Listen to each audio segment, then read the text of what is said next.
Mr. President, we'd like to recognize a distinguished colleague from San Juan, Senator Jingo Estrada, to take the privilege hour. Senator Jingo Estrada is recognized. It is just a manifestation, Mr. President. I am not availing of the privilege hour. Mr. President, I cannot, in good conscience, let the remarks made earlier by our colleague, Senator Francis Pangilinan, during the Blue Ribbon Committee pass without rebuttal. His comments, while not naming us directly, were laced with insinuations, clearly aimed at me and former Senator Bong Revilla, and the legal ordeals I have already faced. With due respect, such statements are not only unfair, they are malicious and utterly uncalled for. Mr. President, let me put on record. Hinarap ko po ang mga kasong isinampa sa akin. Dumaan ako sa mahabang panahon ng paglilitis, pagkakakulong, at pati na ang mabigat na stigma na idinulot nito. Hindi lamang sa akin, kundi maging sa mga miyembro ng aking pamilya na taon ding nagtiis ng pangungutya, pangmamaliit, at panghusga. Sa huli, napatunayan na walang sapat na batayan ang mga ipinukol sa akin na mga akusasyon. Hindi ko kailanman nanaisin na pagdaanan nito ng sino man sa aking mga kasamahan dito ngayon. Mr. President, the courts have spoken with finality. To cast doubt on these decisions is not only an insult to me personally, but a dangerous affront to the judiciary. It undermines the very foundation of our justice system and erodes public trust in due process. Ginoong Pangulo, hindi ako tutol sa sinasagawang pagdinig ng Blue Ribbon Committee.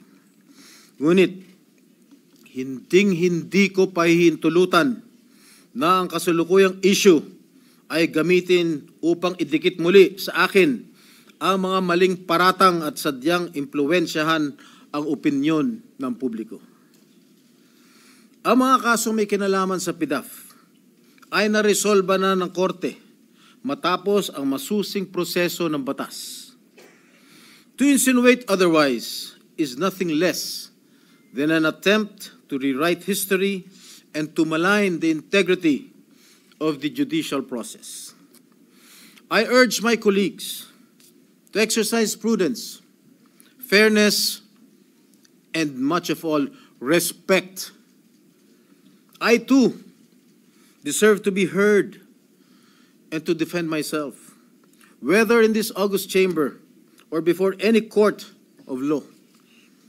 I am more than ready to dismantle the baseless lies being peddled in the Blue Ribbon Committee, come hell or high water. And I will not allow discredited narratives to be weaponized for political grandstanding. I will not allow my honor, hard-earned and vindicated by the courts, to be sullied by careless remarks. And I hope the committee, the Blue Ribbon Committee, will expunge from the record such malicious and unwarranted remarks that serve no purpose but to malign and mislead. Thank you, Mr. President. Thank you, Senator Serrano. Majority Leader. Senator Francis Pangilinan is recognized. Thank you, Mr. President. Just a very quick manifestation. For the record, there was no intention of maligning any individual in the manifestation we said earlier during the committee hearing of the Blue Ribbon Committee. Wala pong personalan, gaya ng nabanggit ng butihing senador, wala po tayong pinangalanan. Humihingi tayo ng unawa dahil bago pa nung hearing na yon, tayo po ay humurap sa judiciary at doon din na tinalakay at pinag-usapan ang problema ng conviction rates, particular ng Sandigan Bayan. 47% ang conviction rates ng Sandigan Bayan Ibig sabihin, sa bawat dalawang kaso, isa absuelto. That was the context, Mr. President, of our manifestation earlier. There was no intention of maligning any senator with that manifestation. For the record, Mr. President, and again, humihingi tayo ng unawa kay Senator Jinggoy Estrada, wala pong personalan yung ating earlier manifestation. I hope he will understand. Thank you, Senator Francis Pangilinan.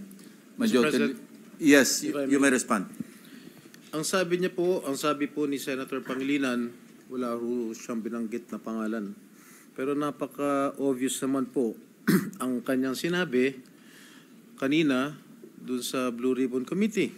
Ang sabi niya, if I may quote, well, if I may, kung maaari ko siguro ikomento, is siguro kung yung Napoles cases inauwi doon, halip na absuelto, kulong. Baka hindi na nangyari itong mas malaking kurakot.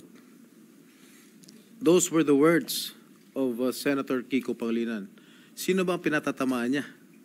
Sino ba ang pinatatamaan mo? Di ba? It's very obvious that I was being alluded to. Remember, Mr. Senator Pangilinan, that I was acquitted by the court. Are you questioning the decision of the court acquitting this representation? You're a lawyer. I'm not. You shouldn't be talking that way. You are undermining the judicial process in our country. You being a member of the bar. Thank you, Mr. President. May I ask a minute for suspension? Majority Leader. May I ask, how very... Session is suspended. Suspended.